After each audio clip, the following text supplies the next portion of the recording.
Do you find yourself staring at the computer confused, wondering, should you be buying the market here? Should you be selling?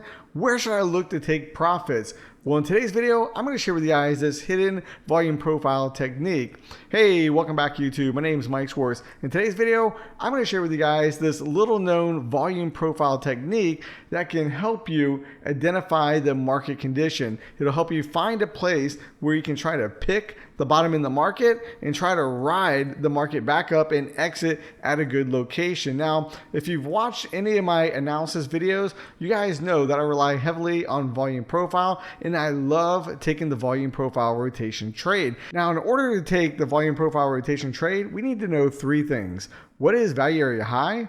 What is the POC level, and what is value area low? And if you're like, whoa, Mike, what are you talking about? Well, no need to worry, you're in good hands. There'll be a link in the top right-hand corner of your screen, which will take you to a YouTube playlist.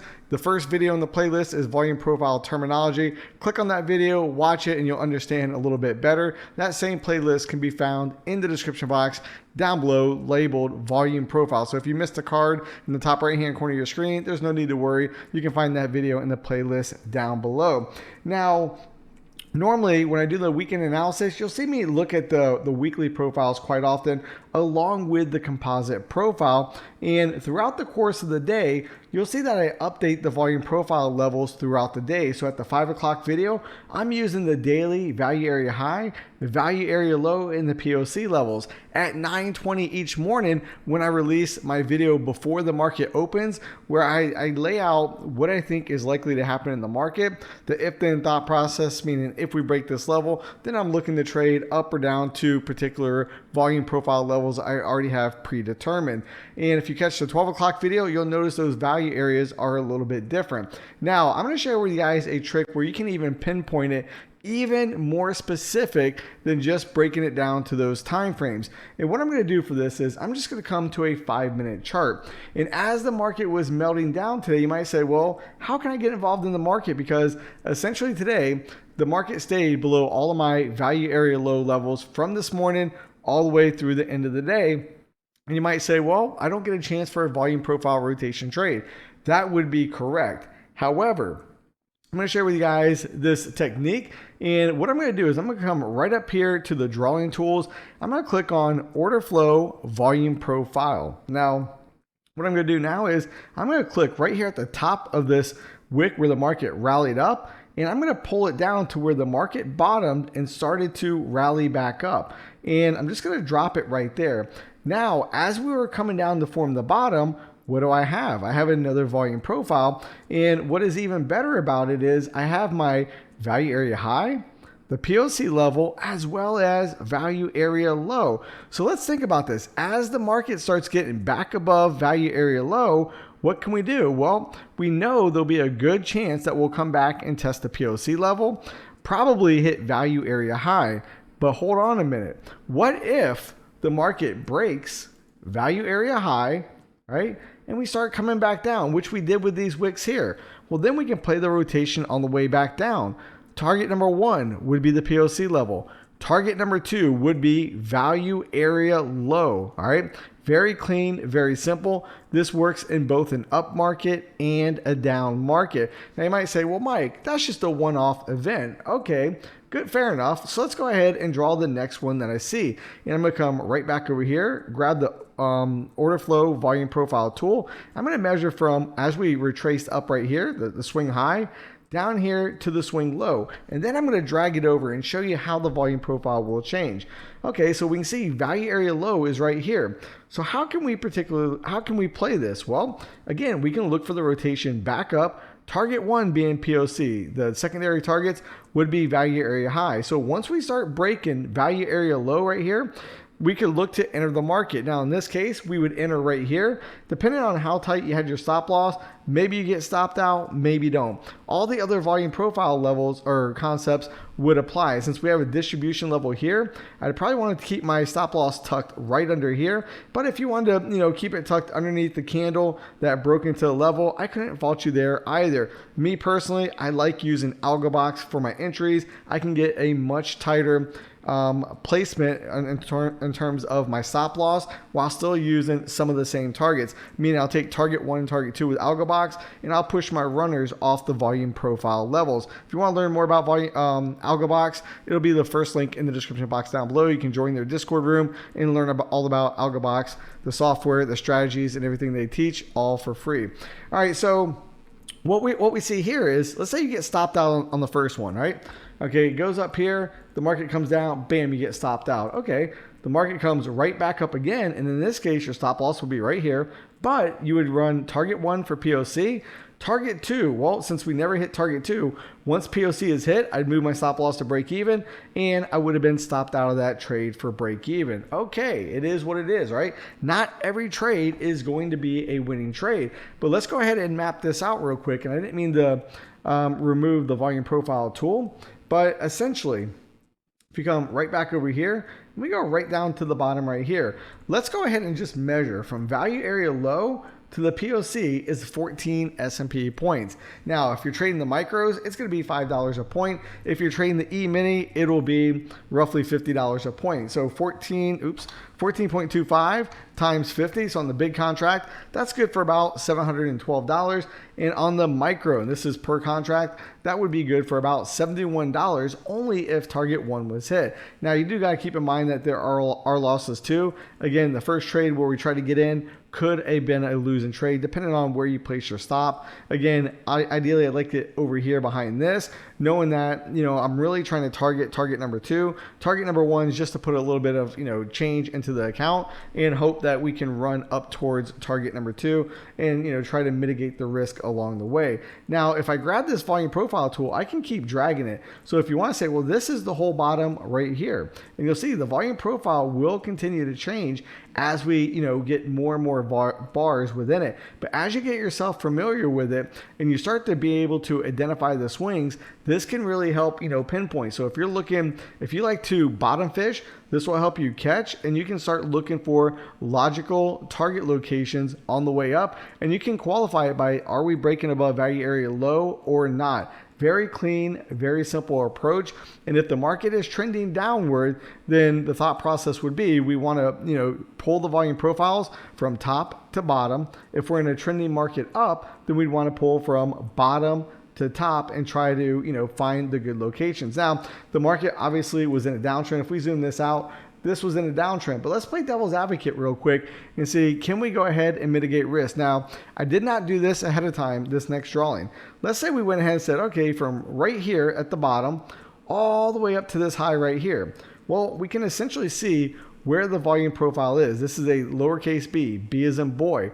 All right, now, what does this mean? Well, since we drew the volume profile all the way out over here, that means that the market essentially closed outside of value. You guys know how I feel about that, all right? So I believe this value area high is likely to get tested. I talk about this all the time. In last night's analysis video, I talked about this in the Dow, that I thought the Dow had a very good chance of coming down and testing value area high since it closed outside of value. Let me pull that up real quick just so you guys can kind of get a heads up what I'm talking about. So last night in my analysis video, I essentially said value area high was here. The market closed outside of it. I expect today the market will come down and retest value area high. Well, the market did, all right? For all intents and purposes, the market did exactly that. So you can use those same volume profile techniques to start looking for target areas. Now, this is where AlgoBox would give me a superior advantage because I don't have to wait for the market to get all the way down into value. However, if you do, look, you can put a sell stop right below value area high. Target 1 would be the POC level. Now, in this case, this is not a very large target. We're talking 3.25 points. Second target would have been stopped out for break even, but look what we have, all right? Once that's stopped out, the market gets back above it and comes back down again. Bam, you can hit it again, all right? You keep doing it until the trade doesn't work, all right? It's clean, it's that simple. Now, if you want to use the last leg, which is probably the leg I would more likely use, would be right here, the last impulse leg up, to kind of see where the volume was in the market. Well, as soon as we started getting right here, down below value area high, well, where would we want to target? Well, it's very simple. As soon as we break value area high, target 1 would be POC all the way down here. You're looking at roughly 15 points of movement to the downside. Do you think you can find a trading opportunity there? I do. Where's your risk? Well, your risk essentially could be right above this high over here. And if we look at it from this standpoint right here, risking 7.5, 8 points to try to make 15 points on target 1. Target 2 would just be a little bit lower in this case, coming in about 18 points on target number 2. Again, this is a very, very clean and simple way to try to get, if you want a little bit more activity in your trading, because the volume profile levels that I use, even though I break them up throughout the course of the day, they're still not nearly as active as if you actively draw them out for yourself and you're just trying to identify, the different levels on the chart. Here's another case. We had a swing coming down right here, lowercase b. What can we do? All right, well, we have two scenarios. One, once we get back above, because we are in a downtrend, all right, you want to respect the trend in this scenario. We are in a downtrend. And I say, yeah, but I could have played the rotation up. You could have, all right? I don't know that I really would have on this, but if you did, I can't fault you, all right? So when the market came and dipped right down below here and got back up, target number 1 would have been POC. Target 2 would have been value area high.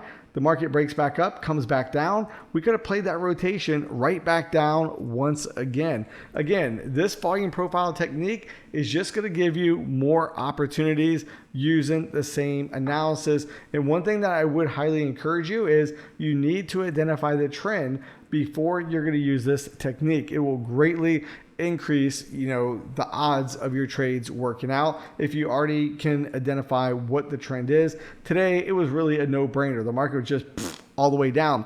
So a day like today, since we were already below all the other volume profile levels that I gave out through the different analysis videos I did, the one at 9:20, again, the update around 12:30 in the afternoon, we were below all those levels. This gives you more trading opportunities as the market is just melting down past all those other levels. Now, I wouldn't say this is better than the other analysis. This is just another way to find more trading opportunities. Now, let me share with you some of the settings that I have set up for this, and I'm going to come right over here to properties. Now, I did change some of these settings, and this doesn't have near the amount of settings that the other volume profile tools have. I leave auto scale and locked unchecked. All right, visibility, you need to have that checked, otherwise you won't see it. Profile type, now you can put this on tick, price, whatever. I want this on volume. Display mode, I put it on standard. You can put it on heat. Let's see what heat will show you. It'll show you on the volume profile. It'll be darker color where more volume was at. Maybe you might like that. It's the same kind of concept. Or maybe just want an outline of the volume profile. You'll see it like that. I'm not a big fan of the outline, but again, it's all preference. Buy or sell, delta. Again, you can change all that. Me personally, I keep it with standard. Right. The value area, I use 68. Now 68%. Ticks per level, I use 1. Volume profile alignment, I put this on the left. Profile opacity, I put 20. Now, let me show you what the profile opacity actually means. And let's just make that real quick. And what I'm going to do real quick, I'm going to go right back to that. I want to draw this volume profile a little bit larger just so we can kind of see it. So we're not like scrunching our eyes trying to see it. I'm just going to draw a big one. I'm not saying this is where I should draw it. I'm just drawing this for demonstration purposes. Now I'm going to left click on that, then right click to go to properties. And I'm going to come right down here. I want to show you what the 20% opacity does. Now, if I bump this up to, let's say 50, you'll see that this lighter color blue, it's really darker color, but the opacity isn't as dark right here, it'll actually make that part, brighter. If I go to 100, then it's going to really be crazy. We won't be able to see the candles probably. So again, I leave this at 20. That way I can see the difference between value and outside of value a little bit easier. Now, the value area opacity, this is going to be the bright blue area where value is now. If I drop this, let's say down to 50, you'll see it won't be near as bright as it was. You can see right here where it dropped down. But again, I like that about 80, so it stands out to me. And the rest of this is just colors where you can change your POC line, things like that. Timers, I don't put none of this on, all right? You can mess with that all you want. I leave them stock how the way they are. POC, you want it visible. I want it labeled. Label's going to tell me what price point that's at. That way you're not trying to fumble around saying, okay, what price is that, as you're trying to, move your target to where you want. Value area percent. Again, this is just the color you want. You need to make sure you want visible turned on, clicked, label turned on. You just want to make sure both of those are checked. The range, if you want to know how large the range is of what you just drawn, this would be handy. I don't have this turned on right here, but if I did, I can have it right there and it'll show you right at the bottom. All right, so that range of the profile right there was essentially 65 points. The volume was 972,000. Okay, so if you want to see that, that is where you can have that turned on. I do have that turned on my daily profiles. I do not use it on the flexible profile. Now, labels. Again, you can change the fonts and stuff like that, but really the important stuff is going to be all the way up here at the top. Like always, hope you guys enjoyed today's video. If you did, please give it a big thumbs up. Until next time, good luck and good trading.